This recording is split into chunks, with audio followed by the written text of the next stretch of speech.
इतिहास. पावलू एफेजांत चॅप्टर 19.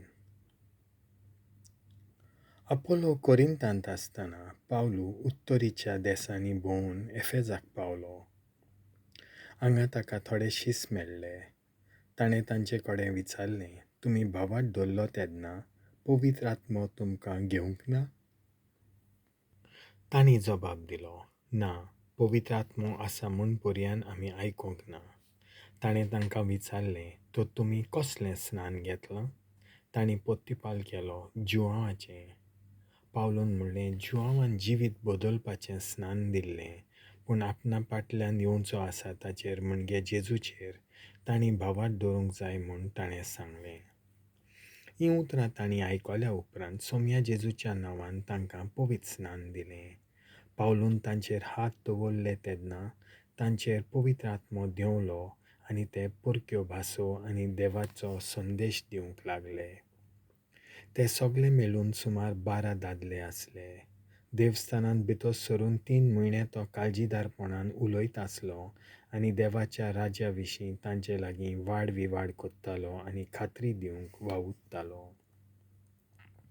पूण तातूंतलीं थोडीं आपल्या वाड्याचीं जावन भावार्थ धरूंक कबूल नासलीं, पूण सोबेमाजार हे नवे वाटे विशीं वायट उलोवंक लागलीं. ह्या पासत पावलून तांकां सांडलीं आनी आपल्या शिसांक तांचे मदले कुशीन काडले आनी तांकां घेवन कोण एकल्या तिरानुसाचे शाळेंत तो दिसपटी वादविवाद कोत्तालो. हें अशें 2 वर्सां ताणें केलें आनी ह्या पासत आजियेच्या प्रांतांत जियेतालो तो लोक, जावं जुदेव जावं ग्रीक, सोम्याचें उतर आयकूंक पावलो. भूत काडपी स्किवाचे पूत. पावलू उदेशी देव इतलीं भोव विचित्र विजमितां कोत्तालो की तो वापुरतालो ते रुमाल आनी ताचे कातीक लागलोलीं वस्त्रां लोकांक पिडेवंतांक लायलीं तर तांच्यो पिडा बऱ्यो जाताल्यो आनी मेल्ले आत्मे पळून वेताले. पूण भूत काडपी कांय वात्सूर जुदेव मेल्ले आत्मे बसलोल्यांचेर सोम्या जेजूचें नांव घेवंक सोदताले ते अशें म्हणटाले, पावलू परगोडटा त्या जेजूच्या नांवान तुमकां हुकूम घालता. अशेंच कोत्ताले कोण एका स्किवा नांवाच्या जुदेवांच्या म्हायाजनीकांचे 7 पूत. पूण मेल्ल्या आत्म्यान तांकां म्हणलें, जेजूक हांव मानून घेतां, पावलूकूय हांव वळखतां, पूण तुमी कोण? आनी मेल्लो आत्मो बसलोलो तो मनीस तांचेर उपरासलो आनी एका फाटल्यान एकाक ताणें तांकां दोमायले आनी इतल्या बोळान तांकां बडयले की ते सारकेच विंगले जावन आनी बरोच मार खेल्या उपरांत त्या घरांतले पळून गेले. एफेजांत रावतल्या सगळ्या जुदेवांक आनी ग्रीकांक हे घडणेची खबर पावली तेन्ना तीं सगळीं भिरांतीन भरलीं आनी सोम्या जेजूच्या नांवाक व्हड मान मेळ्ळो.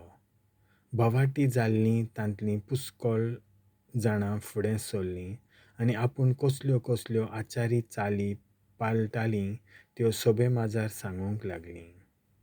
आनी जादू कोत्तोल्या मदल्या जायत्या जाणांनी आपलीं पुस्तकां पुंजावन हाडलीं आनी सगळ्या उजीर तांकां उजो लायलो. ह्या पुस्तकांचें मोल 50,000 रुपयाचें नाणें जातलें म्हूण अदमास केलो. अशें व्हडा नेटान सोम्याचें उतर ओदीक शिंपडटालें आनी घट जातालें. पावलूची येवजण. ह्या सगळ्या घडण्यां उपरांत आत्म्याच्या प्रेरणान पावलून मासेदोनियेंतल्यान आनी आकायेंतल्यान जेरुसलेमाक वचूंक येवजिलें. ताणें अशें म्हणलें, थंय गेल्या उपरांत हांवें रोमाकूय भेट करूंक जाय. ह्या पासत ताणें आपल्या 2 आदार्यांक, तिमोथाक आनी एरास्तुसाक आपणा फुडें मासेदोनियेक धाडले आनी आपूण थोडो काळ आजियेच्या प्रांतांत रावलो. एफेजांत शेटींचो गळबोळ. ह्या काळार सोम्याचे वाटेक लागून बरेच गळबोळ जाले.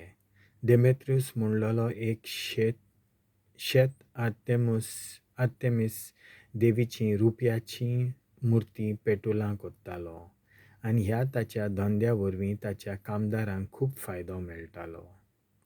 सगळ्या आपल्या कामदारांक आनी ताचे असलो धंदो कोत्तल्या हेरांक ताणें एकठांय केलें आनी म्हणलें, इश्टानो, आमची जोड ह्या धंद्या वरवीं येता म्हूण तुमी जाणवंत. जें कितें हो पावलू सांगता तें तुमी पळयलां आनी आयकलां. मनशांच्या हातांनी केल्ले देवूच न्हय म्हूण सांगून एफेजांतूच न्हय पूण आख्खे आजियेच्या प्रांतांत पावलून जायत्या जाणांचें मन बदल्लां. आमचो धंदोच पडत म्हूण न्हय पूण श्रेश्ठ आर्तेमीस देवीच्या मंदिराची इशीम बुडोवन वचत म्हूण भिरांत आसा. आनी अशें आख्खे आजियेच्या प्रांतांत आनी आख्ख्या संवसारांत तिका व्हड मान आसा तो उबोन वेतलो. हें आयकून ते रागान भरले आनी अश्यो बोबो मारूंक लागले. श्रेश्ठ वर्ती आमची एफेजकारांची आर्तेमीस. आख्खें शार गळबळ्ळें. शारांत नाटकांचो उक्तो जागो आसलो. थंय सगलो लोक बरोबर लोटोन गेलो आनी गायस आनी आरिस्तार्क ह्या दोगां मासिदोनियेकारांक पावलूच्या भोंवडे सांगात्यांक तांणी थंय पर्यान बोळान ओडून व्हेले. जमलोल्या लोकां फुडें वचून पावलू तांकां उलो करूंक सोदतालो पूण शिसांनी ताका आडायलो. ताणें नाटकांच्या जाग्यार दिश्टी पडचेंच न्हय म्हूण बूट दिवन आजियेच्या प्रांताच्या अधिकाऱ्यां मदल्या ताच्या थोड्या इश्टांनी पावलूक निरोप धाडलो. इतल्या म्हणसर सभेंत गंडोल अदिकूच वाडटालो. जण एकलो वेगवेगळे भाशेन उयेली मागतालो आनी तांतलीं जायतीं जाणां कित्याक एकटवल्यान तें पर्यान नकलो आसलीं. कांय जाणां कोण एका आलेक्सांद्राक फुडें सरून उलय म्हूण सुचोवंक लागलीं. तेन्ना जुडेवांनी ताका मुखार लोटलो. आपले हात उबारून ओगी रावात म्हूण तो लोकांक समजावंक सोदतालो. पूण तो जुदेव म्हूण लोकांक गोमतोच सगळीं एकाच ताळ्यान 2 वरां सुमार अशी उयेल मारीत रावलीं. श्रेश्ठ वर्ती आमची एफेजकारांची आर्तेमीस. शेवटी शाराच्या कारकुनान उरपोंजीक समाधान करून अशें म्हणलें, एफेजकारांनो, श्रेश्ठ आर्तेमिसाच्या मंदिराची आनी सर्गार थावन पडलोले तिचे मुर्तीची एफेजकारांचें शार राखण कोत्ता म्हूण संवसारांत कोण नकलो जायत? कोणाच्यानूच हें ना म्हणून नजो. म्हणटच तुमी शांत रावात आनी उटावळायेन कांयच करिनाकात. ह्या मनशांक तुमी हांगा हाडल्यात पूण तांणी आमचीं मंदिरां चोरूंक नात न्हय म्हूण आमचे देवीचेर आड कांय निंदा ते उलोवंक नात. देमेत्रियुसाचो आनी ताच्या कलाकारांचो कोणाचेर विरोध आरोप आसा जाल्यार न्यायसभा भरतात आनी शाराचे अधिकारी आसात थंय तांणी आरोप दाखोवचे. हाचे भायर तुमकां आनीक कितें विचारपाचें आसा जाल्यार कायद्याशीर सभेंत हो प्रस्न तुमच्यान वयर काडूं येता. आयज घडलां त्या बोंडाची जबाबदारी आमचेर पडूंक शकता कित्याक हो असलो गडबड करूंक कसलेंच कारण ना.